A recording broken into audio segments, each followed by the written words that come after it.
महिलाओं का रास्ता नेताओं के बिस्तर से निकलता है, बिल्कुल सच बात है। आज मैं भी आपको अपना एक एक्सपीरियंस बताऊंगी।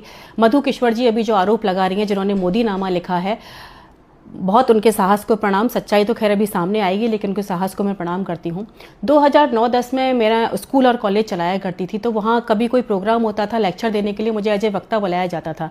महिला दिवस का कार्यक्रम था, मंत्री भी आए हुए थे वहाँ पर, मुझे एज ए मुख्य वक्ता बुलाया गया। लेक्चर देने के बाद मंत्री जी ने कहा कि मैडम से मेरी मुलाकात कराना, इनको हम राजनीति में लेके आना चाहते हैं, अच्छा बोलती हैं। उन्होंने कहा मैडम राजनीति में आप आओगे? मैंने कहा मेरी कोई दिलचस्पी नहीं है राजनीति में आने की। उन्होंने कहा अच्छे लोग नहीं आएंगे तो कैसे बात बनेगी। आखिरकार मैंने पार्टी ज्वाइन कर ली और 1 साल मैंने पार्टी में काम किया। कोई भी पार्टी दूध की धुली नहीं है, आपको बता दूं, हर पार्टी का यही हाल है। लेकिन जितनी बड़ी धर्माधिकारी उतनी बड़ी व्यभिचारी, ये बिल्कुल सत्य बात है। 1 साल पार्टी में रहकर मैंने जो देखा पार्टी का हाल, महिलाओं की जो स्थिति देखी और देखा कि महिलाएं किस तरीके के कंप्रोमाइज़ करने को तैयार हैं। मैं नीचे से लेकर ऊपर तक हर नेता के साथ मिली, लेकिन सबका एक ही हाल, गिव एंड टेक। किसी को आपकी काबिलियत नहीं चाहिए। जहां कहीं जाओ वह एक ही बात। 2 महिला पार्षद आपस में बात कर रही हैं कि भाई मुझे टिकट ही नहीं दिया, मैंने तो सब कुछ कर दिया और क्या करती, एक रात भी निकाल ली, फिर भी मुझे टिकट नहीं दिया।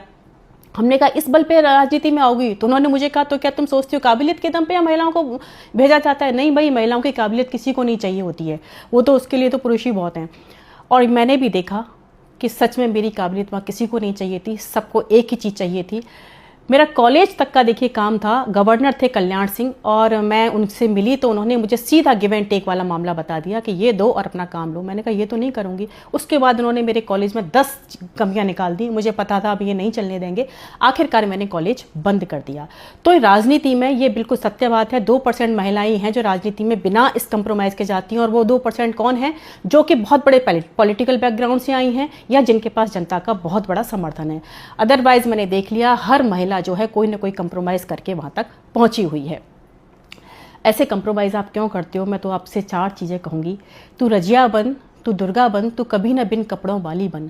तेरे बदन पे जो मरते लोग, तू उस बदन की रखवाली बन।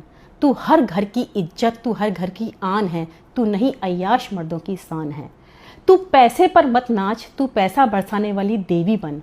नाचना बुरी बात नहीं है, वो भी एक कला है, पर तू इन जल्लादों को नचाने वाली बन।